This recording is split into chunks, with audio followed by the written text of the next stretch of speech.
Ya kami akan tetap, menampung semua aspirasi, masukan dari masyarakat dan, kami minta, masukan dari semua, masyarakat untuk membantu memperbaiki kinerja dari DPR untuk bisa sama-sama kita perbaiki dan, dalam membangun bangsa dan negara. Sekarang kalian mengatakan bahwa kita akan mendengarkan aspirasi dari masyarakat. Kita akan melaksanakan aspirasi dari masyarakat tanpa menjelaskan aspirasi apa yang kalian maksud, aspirasi apa yang kalian dengar dari masyarakat. Sudah terlalu banyak kata-kata kosong, janji-janji kosong yang dilemparkan kepada kita semua dan tidak ditepati. Tapi kali ini kita menuntut kalian untuk punya akuntabilitas, untuk bertanggung jawab dengan kata-kata kalian bahwa kalian akan melakukan aspirasi dari masyarakat. Bagaimana anggota parlemen yang berjumlah 580 orang dibayar dari pajak masyarakat itu tidak berhasil mendengarkan aspirasi masyarakat. Sementara gerakan-gerakan di sosial media yang tidak dibayar oleh siapapun yang terjadi secara sukarela bisa mencapai pergerakan yang seperti ini. Harusnya kalian semua merasa malu dengan apa yang terjadi di situasi Indonesia saat ini. Akan kita perjelas apa tuntutan kita. Kita mau kalian bertanggung jawab dan bertingkah sesuai dengan apa yang kalian janjikan. Kali ini kalian tidak bisa lari dan tidak bisa berkilah lagi.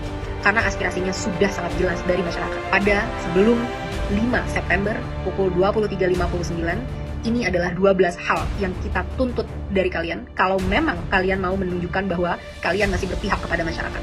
Pertama, sahkan rancangan undang-undang perampasan aset sekarang juga, sebelum 5 September, tengah malam. Kedua, pecat anggota DPR yang terbukti menghina rakyat, Ahmad Syaroni, Deddy Sitorus, Bambang Pacul, dan yang lain-lain itu yang berjoget-joget di parlemen. Mereka yang hanya mewakili kepentingan partai politik dan tidak kredibel untuk merepresentasikan kita, apalagi membuat kebijakan-kebijakan. Kita minta KPK, pahlawan kita, untuk segera cek seluruh harta dan aset mereka. Apakah itu didapat dari uang yang benar-benar legal atau ada permainan-permainan dari harta-harta tersebut. Crazy rich itu tidak mungkin bisa sekaya itu tanpa melakukan hal-hal yang tidak dibenarkan secara hukum. 3. Bebaskan pihak-pihak yang kalian tahan karena menyampaikan aspirasinya. Jangan salahkan semua terhadap masyarakat. Kalian juga harus bisa refleksi kenapa masyarakat bisa sampai semarah itu. Karena kalian selama ini sudah benar-benar tuli dan mati empati terhadap aspirasi dari masyarakat. Saat kita mau mendatangi rumah kita sendiri yang kita bayar dan kita bangun dengan hasil keringat sendiri, kita dipertemukan dan dihajar dengan aparat-aparat dan segala peralatan yang dibeli dari hasil pajak rakyat. Bebaskan mereka semua. Mereka hanya mau melakukan aspirasi. 4. Reformasi DPR. Kalau memang kalian tidak mau DPR dibubarkan, maka reformasi habis-habisan bagaimana cara kalian bekerja. 1. Audit secara transparan.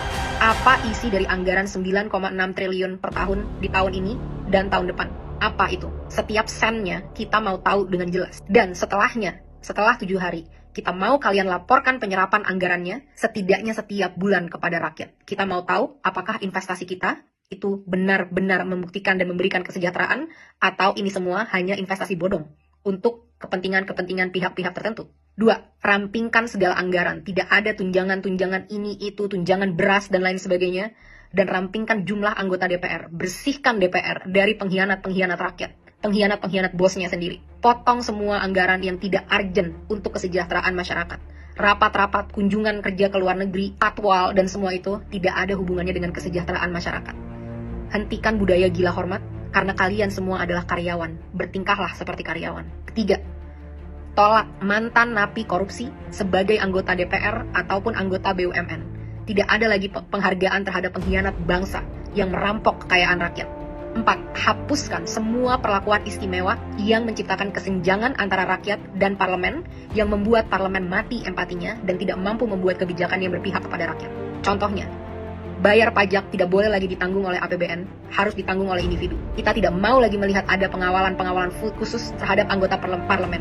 Mereka harus bertingkah layaknya masyarakat. Semua hidup kita urgent, apalagi kita yang bayarin gaji kalian dan infrastruktur dan operasional keberlangsungannya negara ini. Kita yang lebih penting dibanding kalian. Transportasi, tidak ada tunjangan mobil, cukup tunjangan untuk naik transportasi umum. 4. Hapuskan pensiunan seumur hidup bagi para anggota-anggota DPR yang masa kerjanya hanya 1 periode. Kita tidak mau lagi membayari mereka sampai akhir hayat kalau memang mereka tidak mau mengabdi dengan tulus kepada masyarakat. Kedepannya, kita mau KPK atau BPK untuk meninjau dan memeriksa harta dari segala anggota DPR, dan kita mau transparansi yang besar-besaran. Semua rapat-rapat, diskusi, kita mau itu ditunjukkan live secara online ke rakyat. Bahkan kalau bisa, rakyat harus selalu boleh masuk ke gedung DPR untuk mendengarkan dan melihat apa yang karyawannya sedang lakukan. Kelima, tunjangan gaji dan tunjangan-tunjangan yang lain, total take home pay, total yang bisa kalian bawa pulang, tidak boleh melebihi 5 kali upah minimum UMR nasional dari masyarakat. Harus jelas kemana setiap anggaran-anggaran ini, dan kita mau jelas berapa yang diterima. Tidak boleh lagi ada kesimpang siuran yang berkata ada yang menerima segini, segitu, dan lain sebagainya. Harus jelas berapa yang diterima sebagai take home pay, kita harus tahu itu. Keenam, tetapkan KPI, Key Performance Indicator, yang terukur bagi anggota DPR sebagai standar kinerja. Berapa RUU yang harus kalian sahkan, berapa RUU prioritas, dan lain sebagainya, harus dengan aturan yang jelas. Kedepannya, evaluasi dan pecat anggota-anggota yang tidak bisa bekerja dengan benar, yang tidak datang saat-saat rapat, yang tidak bisa menghasilkan RUU yang diminta oleh rakyat. Laporkan semua progress, achievement, challenges secara berkala kepada rakyat. Kita berhak tahu apa yang terjadi di dalam ruang DPR. 7. Audit secara menyeluruh terhadap BUMN untuk memastikan profitabilitas. Kalian bisa tahu apa yang kira-kira mau diambil untuk ini, tapi BUMN kita rugi puluhan triliun setiap tahun, satu BUMN. Saat banyak BUMN-nya berapa ratus triliun yang dirugikan oleh BUMN ini. Benar-benar tidak capable dalam memanage usaha badan milik negara. Karena komisarisnya hanyalah untuk tukar-tukaran kursi, negosiasi, kekuasaan dari partai politik, tapi bukan diisi oleh orang-orang yang kredibel di bidangnya.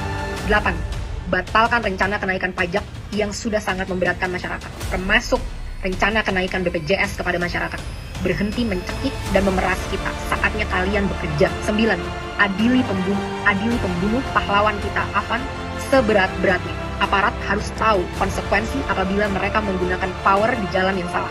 Negara harus menanggung dampak dari semua ini, karena semua ini terjadi karena kegagalan kalian menanggung keluarga dari Afan. Lengserkan Kapolri. Kapolri telah gagal memberikan komando untuk melindungi masyarakat. 10. Berikan standar gaji yang layak terhadap pahlawan bangsa kita, guru-guru di Indonesia, termasuk juga nakes-nakes di Indonesia. 11. Reformasi kinerja kepolisian habis-habisan.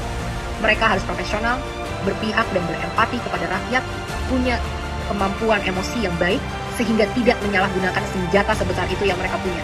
Mereka di sini untuk melindungi rakyat, bukan untuk membela kepentingan penguasa.